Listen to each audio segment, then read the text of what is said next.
Good morning. ઈશ્વરનો આભાર માનતા આવો આજનું વચન જોઈએ. યહોવાનું જે વચન યર્મિયાની પાસે આવ્યું તે એ છે કે તું ઉઠીને કુંભારને ઘેર જા ને ત્યાં હું મારા વચનો તને કહી સંભળાવીશ.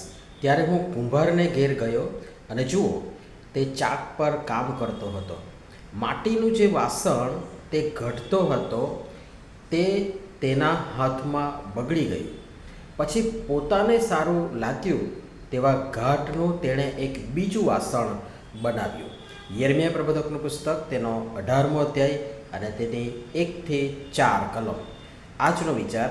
ખ્રિસ્તમાં અતિ પ્રિયવાલા મિત્રો, પ્રભુ ઈસુ ખ્રિસ્તના પ્રેમી અને મધુર નામમાં ફરીને એકવાર આજની સવારની આપ સર્વને પ્રેમભરી સલામ. ચારેય કલમો એટલી સચોટ અને સ્પષ્ટ છે કે વધારે લખવાની કે કહેવાની જરૂર લાગતી નથી. અને માટે જ એ ચારેય કલમો મેં લખી નાખી છે અથવા તો તમારી આગળ મૂકવાના માટે પ્રયાસ કર્યો છે. દેવનું વચન સીધે સીધું પ્રબોધક એલિયાની પાસે આવ્યું. તે સમયે SMS નહોતા, વોટ્સએપ નહોતા, પેજર નહોતા, ટ્વિટર નહોતા કે ફેસબુકની કોઈ એવી વ્યવસ્થા નહોતી સાહેબ. સીધે સીધી વાત દેવ બોલતા અને તેમના સેવક સાંભળતા. અને જે તે વ્યક્તિ, કુટુંબ, સમાજ, સમૂહ, રાષ્ટ્રને તેઓ જેવું ઈશ્વર તરફથી મળતું તેવું જ રજૂ કરતા. ઈશ્વર યર્મિયાને કુંભારની પાસે મોકલી અવલોકન કરવા દ્વારા શીખવે છે.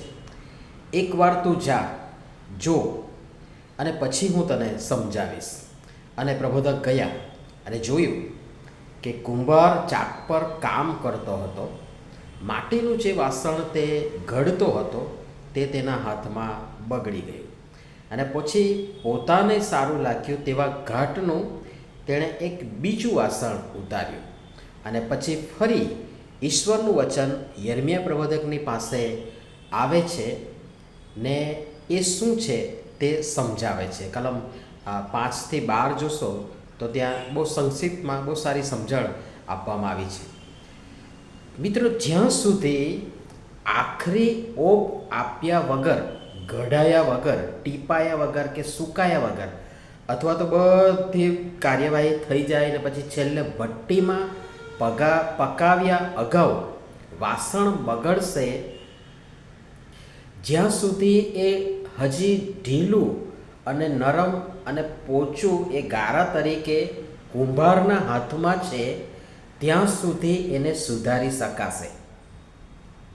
કુંભારના હાથમાં વાસણ બગડી જાય તો તરત તે ફરી તેને ચોળી, મસળી, યોગ્ય ગારો ફરીથી એને બનાવી બીજો પ્રયાસ કરશે અને તેને પછી આખરી ઓપ આપશે. બગડી જવાય, તૂટી જવાય, ફૂટી પણ જવાય, પણ જ્યાં સુધી તમે ને હું માટીના ગારા સમાન આપણા કુંભાર એ ઈશ્વરના હાથમાં છીએ ત્યાં સુધી બરાબર છે. એ સાચવી લેશે, એ ફરી તોડશે, એ ફરી મસળશે, એ ફરી ગોળશે અને ફરી એને ઘાટ ઘડશે, ઓપ આપશે અને સુંદર સ્વામીને ઉપયોગી એવું પાત્ર બનાવશે. પણ ક્યારે? કુંભારના હાથમાં છો ત્યારે. જેવા સુકાઈ ગયા, પાકા થઈ ગયા, પાકા થઈ ગયા પછી એમાં કશું ન થાય. પછી તો એ ઠીકરું અને ઠીકરા જેવું કશાય કામમાં આવતું નથી અથવા તો કશાય કામનું રહેતું નથી. અને માટે પોતાની જાતને સદૈવ એ નરમ, પોછા, ગારા તરીકે ઈશ્વરના હાથમાં મૂકીએ અને ત્યાં જ રાખીએ અને તેમને આપણું ઘડતર કરવા દઈએ.